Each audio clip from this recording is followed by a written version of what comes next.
बिस्मिल्लाहिर्रहमानिर्रहीम अस्सलाम वालेकुम रहमतुल्लाहि व बरकातहू। शहराज गार्डनिंग आइडियाज़ खुश आमदीद। वेलकम कहना जनाब तुहानू अपने गार्डन अपने कम से उम्मीद करना सारे दोस्त ठीक ठाक होंगे, सारे राजी खुशी होंगे, सारे अपने प्यारे नाल प्यार वंडदे होए मुहब्बत वंडदे होए अपना निज़ामी ज़िंदगी जी रहे होंगे। दोस्तों जिस तरह कि तुहानू पता है कि मैं एक माली हाँ, मैं एक गार्डनर हाँ तो मैं एक नर्सरी मैन हाँ। अज फिर एक पौधे की गल करने स्मॉल टेरेस प्लांट है तो छोटे सेन VIP जगह च रखा जाने वाला पोट प्लांट है तो गमले का प्लांट है तो बड़ा ही प्यारा तो बड़ा खूबसूरत है।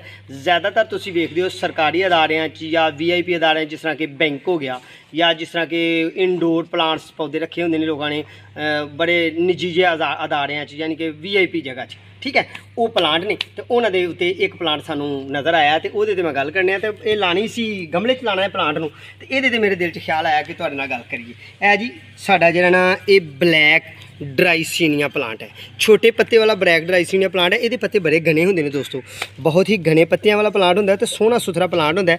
ये स्टिकनमा प्लांट होंदा तो ये पत्ते वेखो ना कितने सोहने होंगे ने धारीदार बने हुए। ए मेरे को एक प्लांट मैं ला दिता गमले तो दिल च ख्याल आया मन च ख्याल आया कि दोस्तों को ये मुतलका मालूमात देनी ज़रूरी है तो देनी भी चाहिए है, ठीक है। इस प्लांट को दोस्तों आउटडोर असी रखना है, इनडोर नहीं रखना।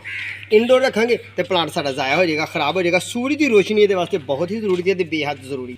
लो जी वीवर्स माशाअल्लाह अल्हम्दुलिल्लाह देखो ना तुसीं ए वाला प्लांट ये दो स्टिक्कां निकलियां हुई ने। एक इथों दोस्तों ऐसा नहीं कि इथों ये टुट्टा है या ज़ाया होया, ये माली ने इथों इहदा सिर कटिया कट के दी कोंपल फरवरी दे दिन इथों भी कोंपल कट के तो जमीन दे विच टच कर दी जाती है, जमीन दे विच लाई जाती है फरवरी मार्च के दिन तो ये प्लांट बड़ी प्यारे तो सोहने सुथरे अंदाज नाल बड़े सोहने अंदाज नाल चलदा है। हाँ पर जेडे बहुत ही ज़्यादा मेहनत तलब माली ने उन्होंने की करना है कि ये प्लांट लाए होंगे ने तो जमीन च ग्रोथ करके 8-8 10-10 स्टिक्कां 20-20 स्टिक्कां निकली होंदियां ने। फिर इन्हां दियां कढदे ने पिन्नां सम्मे निके निके बीज ये तो लेंगे। बीज किस तरह लेंगे दोस्तों, ए देखो ये गांठा कितनी करीब ने, ए जिहड़ियां गांठा ने ये बहुत ही करीब गांठा ने। ये गांठ दोस्तों 2 इंची की गांठ लैनी है, 1 इंची जमीन के अंदर होए तो 1 इंची जमीन चो बाहर होए। फरवरी मार्च के दिनों असीं इहदी गांठ ला देंगे तो जनाब ये सारे प्लांट साढ़े तैयार हो जाएंगे। ए एक स्टिक तो दोस्तों इत्थों लैके तकरीबन 2 फुट की स्टिक है। 2 फुट की स्टिक के विचों दोस्तों असीं इंची का एक प्लांट लाँगे साढ़े कम से कम 12 प्लांट तैयार हो जाएंगे, 12 पौधे तैयार हो जाएंगे। तो जे असीं बहुत ही तेज़ी नाल प्लांट तैयार करना होए तो बजरिया गुट्टी मेरे चैनल च जाओगे तो गुट्टी एयर लेयरिंग के जरिए भी असीं इस प्लांट को तैयार कर सकते हैं। चैनल च जाओगे तो इंशाल्लाह तुहानूं बड़ी अच्छी मालूमात मिलेगी एयर लेयरिंग के जरिए।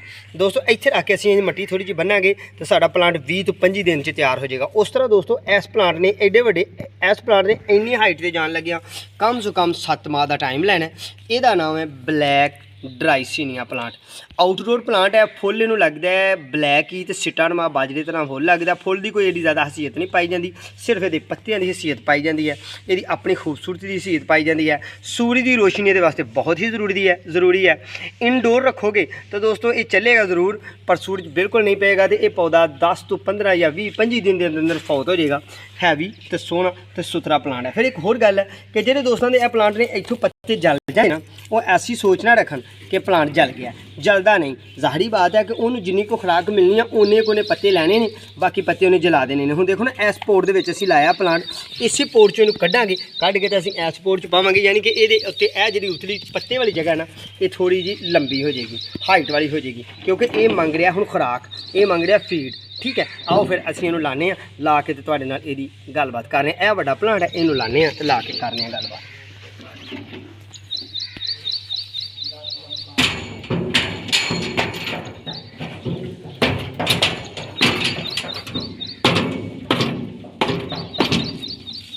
गमले च कढ़ लिया जिस तरह कि तुसीं देख रहे हो, गमले चो कढ़िया पोर्ट चो कढ़िया तो यह दियां जड़ां ने तो यह जगह जी ने यदी मजीद हुण खुराक मंग रही सी, जल रही सी। इनू पाने ये विच, ठीक है जी। इनू रखना है असीं फर्श वाली जगह ते सोहनी सुथरी जगह ते टैरस दे विच उस जगह ते रखना है सेन जिथे VIP मामलात होण। बहुता खलार नहीं पाता, ये छोटे सेन का पौधा है तो छोटे मामलात नाल सोहना बिलोंग करता है। यदि हाइट बड़ी भी वड्डी हो जाए तो एडा हो जाता है पर जिन्नी ज़्यादा खुराक मिले उन्ना ही सोहना तो उन्ना सुथरा बनता है। लो फिर सज्जनों बेलिए दोस्तों असी तुहाडे नाल गल यही की है तो अज की गल असी जी की है ड्राइसिनिया ब्लैक छोटे पत्ते वाले दी स्मॉल टेरेस च रखे जाने वाले, छोटे सेन च रखे जाने वाले VIP प्लांट की है, दफातरी पौधे की है, इनडोर भी रहिंदा है। पर इनडोर हफ्ते के दौरानिया हफ्ते के दौरानिया तुसीं मसलन 1 महीना है ना, 1 महीने की रूटीन इस तरह करो तुसीं कि इनू 12 दिन बाहर दे दो ਤੇ 17-18 दिन ਤੁਸੀਂ ਇਨਡੋਰ ਰੱਖ ਸਕਦੇ ਹੋ ਤੇ ਫਿਰ ਇਹਦੀ ਜਾਨ ਬਚੀ ਰਹੇਗੀ।